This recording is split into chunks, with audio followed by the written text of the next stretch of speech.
नमस्कार, good evening. स्वागत है आपका गौरव ज्ञान एकेडमी पर। आज है 20 जून एंड फ्राइडे। तो स्टार्ट करते हैं आज के करंट अफेयर्स। तो देख लेते हैं। चलिए, उससे पहले आपसे कहना चाहूँगी कि अगर आप गौरव ज्ञान एकेडमी पर नए हैं तो प्लीज़ चैनल को सब्सक्राइब कर लीजिए, लाइक और शेयर भी करिए। ठीक है, तो आज देख लेते हैं आज का पहला क्वेश्चन क्या है।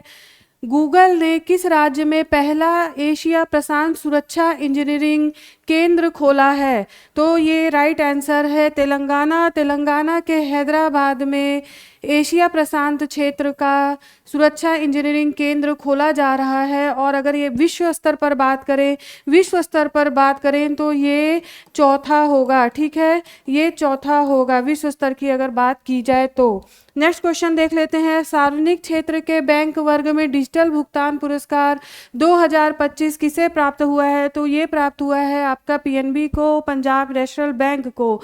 और ये फाइनेंस मिनिस्टर के द्वारा दिया गया है। देखिए, फाइनेंस मिनिस्टर के वित्तीय सेवा विभाग के द्वारा ये पुरस्कार दिया गया है।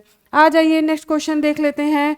वर्ल्ड ऑटिस्टिक प्राइड डे कब मनाया जाता है? वर्ल्ड ऑटिस्टिक प्राइड डे मनाया जाता है आपका 18 जून को। 18 जून को। इसके साथ ही साथ देखिए, जो ये पहली बार मनाया गया था, तो ये पहली बार मनाया गया था ब्राज़ील में 2005 में। पहली बार ब्राज़ील में ज्ञानवीरों मनाया गया था। और जो ऑटिस्टिक है, ये ऑटिज़म एक बीमारी होती है। इसका उद्देश्य, इस डे का उद्देश्य ये है कि ऑटिज़म के प्रति लोगों में जागरूकता लाई जाए। देखिए, एक प्रकार की ये न्यूरोलॉजिकल बीमारी होती है। अगर सही समय पर सही इलाज मिलता है तो जो ऑटिज़म से पीड़ित लोग हैं उन्हें भी सही जीवन या नॉर्मल लोगों के बराबर जीवन जीने का मौका भी मिलता है। ठीक है, आ जाइए, नेक्स्ट क्वेश्चन देख लेते हैं। हाल ही में अरुण श्रीनिवास को किस कंपनी में भारत क्षेत्र के लिए प्रबंध निदेशक और प्रमुख नियुक्त किया गया है? तो आपको ज्ञानवीरों ये नाम भी याद रखना है। हो सकता है आपसे पूछ लिया जाए कि मेटा के एमडी का नाम। ठीक है, तो आपको अरुण श्रीनिवास नाम भी याद रखना है। आ जाइए, नेक्स्ट क्वेश्चन देखते हैं। विमेंस T20 वर्ल्ड कप 2026 का आयोजन कहाँ पर किया जाएगा? तो ज्ञानवीरों, ये किया जाएगा नेक्स्ट ईयर इंग्लैंड में, और जून में ही स्टार्ट होगा। ठीक है ना, तो इंग्लैंड में किया जाएगा, आपको ये ध्यान रखना है। और जो पहला मैच होगा वो भारत और पाकिस्तान के मध्य होगा। नेक्स्ट क्वेश्चन देख लीजिए। हाल ही में समाचार पत्र में रहा माउंट लेवोटोबी लकी लाकी किस देश में अवस्थित है? तो ये अवस्थित है इंडोनेशिया में। देखिए, ये ज्वालामुखी पर्वत, यहाँ पे अभी ज्वालामुखी फट पड़ा है, जिसकी वजह से आसपास का जो जीवन यापन है वो काफ़ी प्रभावित हुआ है। 11 किलोमीटर के क्षेत्र में धुआं फैल गया, राख और धुआं की वजह से, जिसकी वजह से ये हाईलाइट हुआ है न्यूज़पेपर्स में। तो आपको ये नाम ध्यान रखना है। ये किस देश में है? तो ये इंडोनेशिया में है। आ जाइए, नेक्स्ट क्वेश्चन देखते हैं। किस संस्था के द्वारा अपना वार्षिक ऊर्जा संक्रमण सूचकांक जारी किया गया है? वेरी वेरी इंपॉर्टेंट क्वेश्चन है ज्ञानवीरों, वेरी वेरी इंपॉर्टेंट क्वेश्चन है। तो ये जारी किया गया है विश्व आर्थिक मंच के द्वारा, वर्ल्ड इकोनॉमिक फोरम। आपको ये ध्यान रखना है। आ जाइए, नेक्स्ट क्वेश्चन देख लेते हैं। पीएम सूरज पोर्टल का संबंध निम्नलिखित में किससे है? तो ये जो सूरज पोर्टल है, इसका संबंध है वंचित वर्ग के लिए ऋण सहायता। इसमें ओबीसी, एससी, एसटी, इसके साथ ही साथ देख लीजिए ओबीसी, एससी, एसटी और जो सफाई करते हैं जो लोग, उनके लिए। ठीक है ना, तो सफाई कर्मचारियों के लिए, मेनली सफाई कर्मियों के लिए इस पीएम सूरज पोर्टल के तहत 15 लाख का लोन दिए जाने की घोषणा की गई है। कि इस तरह से जो वंचित वर्ग के लोग हैं उन्हें 15 लाख का लोन जो योग्य बैंक हैं, एनबीएफसीज हैं, उनके द्वारा दिया जाएगा। तो ज्ञानवीरों, आपको ये ध्यान रखना है। आ जाइए, नेक्स्ट क्वेश्चन देख लेते हैं।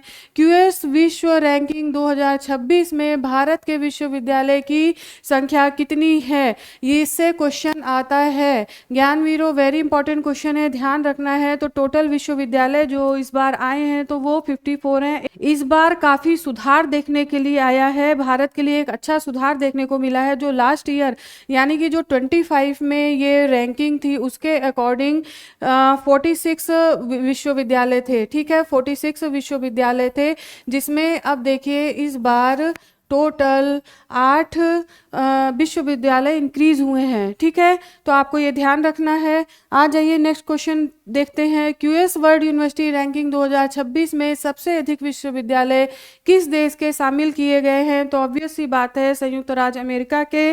भारत इस मामले में चौथे स्थान पर है। तो देखिए, यूएसए फर्स्ट पोजीशन पर है, सेकंड पर है आपका यूके, सेकंड पर है यूके, थर्ड पर है चीन और फोर्थ पर है अपना भारत। तो इस तरह से ये रैंकिंग है, ये भी आपको ध्यान रखना है। आ जाइए नेक्स्ट क्वेश्चन देखते हैं। क्यूएस वर्ल्ड यूनिवर्सिटी रैंकिंग 2026 में भारत के किस संस्थान को शीर्ष स्थान प्राप्त हुआ है? तो ज्ञानवीरों, भारत के जो स्थान प्राप्त हुआ है वो है आईआईटी दिल्ली को। आईआईटी दिल्ली को जो पोजीशन मिली है वो है 123वें स्थान पर है।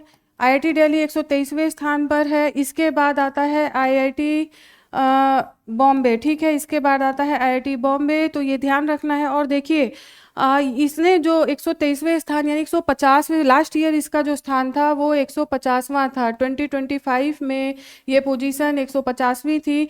जो सबसे बड़ी ऊंची उछाल जिसने लगाई है, ऊंची छलांग जिसने लगाई है, वो है आईआईटी मद्रास। ठीक है, वो है आईआईटी मद्रास। ये इसने सबसे बड़ा सुधार किया है। तो देखिए, इसका जो लास्ट ईयर रैंकिंग था वो 2027 था, जबकि अब इस बार 180 है। ठीक है, इस बार 180 है, तो आपको ये ध्यान रखना है। अब देख लेते हैं अन्य महत्वपूर्ण तथ्य। केरल उच्च न्यायालय ने पहाड़ी पर्यटन स्थलों में एकल उपयोग वाले प्लास्टिक पर प्रतिबंध लगाया है। न्यायालय ने यह स्पष्ट किया है कि यह प्रतिबंध 60 जीएसएम ग्राम प्रति वर्ग मीटर और उससे अधिक मोटाई वाले गैर बने हुए पॉलीप्रोपाइलीन बैग पर लागू नहीं होता है। तो ये हाई कोर्ट आपसे पूछा जा सकता है, तो ध्यान रखिएगा। नेक्स्ट देखिए, इसमें देसी ऊन को सर्वश्रेष्ठ कमीशन फिल्म के लिए जूरी पुरस्कार मिला है। फिल्म निर्माता सुरेश एरिया की एनिमेशन फिल्म है ये, और ये कहाँ दिया जा रहा है? तो फ्रांस में एनएसी इंटरनेशनल एनिमेशन फेस्टिवल 2025, इस जगह पर जूरी फिल्म का अवार्ड मिला है देसी ऊन को। और इसके निर्माता आपको ध्यान रखने हैं, सुरेश एरिया। ठीक है, ये ध्यान रखना है। तो ज्ञानवीरों, आज यहीं तक। फिर मिलती हूँ कल आपसे करंट अफेयर्स, करंट अपडेट्स के साथ। तब तक के लिए नमस्कार, आपका दिन शुभ हो।